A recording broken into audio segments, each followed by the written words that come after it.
Alright, let's dive into something that's got the motorcycle world buzzing, Bimota's latest creation, the KB399. Now, if you're like me and you've got a soft spot for exotic bikes, this one's a head-turner. But here's the thing, it's not just about the looks. Bimota's taken Kawasaki's ZX-4RR and given it that signature Bimota treatment, and personally, I think it's a move that's both bold and a little unexpected. Let me explain why. First off, the KB399 is Bimota's smallest capacity modern machine yet, and that's a big deal.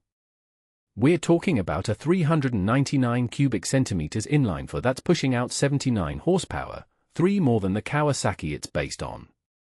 Now, on paper, that might not sound like a massive leap, but what makes this really interesting is the way Bimota's approached it.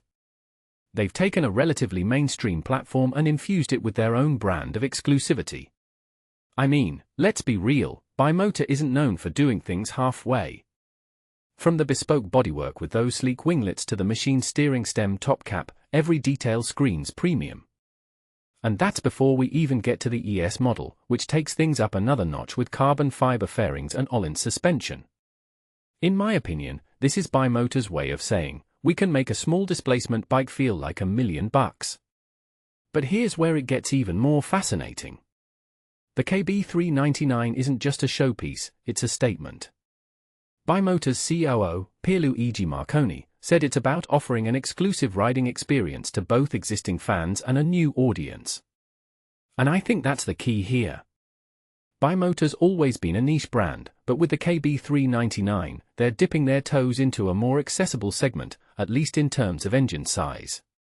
What many people don't realize is that smaller bikes are becoming a bigger deal in the global market, especially in regions with stricter licensing laws. So, Bimota's not just chasing exotic appeal, they're also playing the long game. If you take a step back and think about it, this could be a strategic move to expand their reach without compromising their identity. Now, let's talk price, because that's where things get a bit polarizing. The standard KB399 starts at £10,999, and the ES model jumps up to £14,699. That's a lot of money for a 400 cubic centimeters bike, especially when you consider that just a few years ago, you could get a full-blown liter-class superbike for that kind of cash.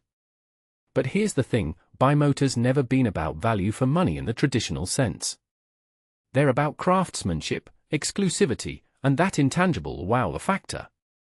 Personally, I think if you're the kind of rider who values those things, the KB399 could be worth every penny. It's not just a bike, it's a statement piece. And let's not forget the Akrapovic exhaust, that inline-four soundtrack is going to be music to a lot of ears.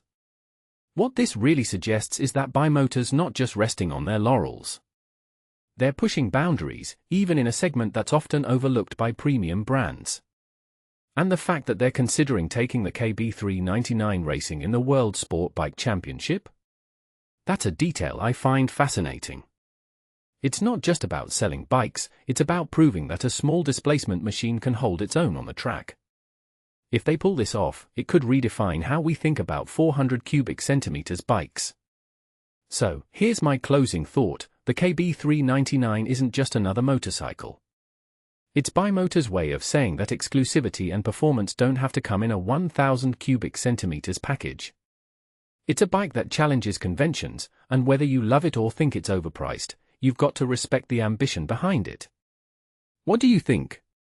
Is the KB399 a game changer, or is Bimota stretching too far? Let me know in the comments, I'm curious to hear your take.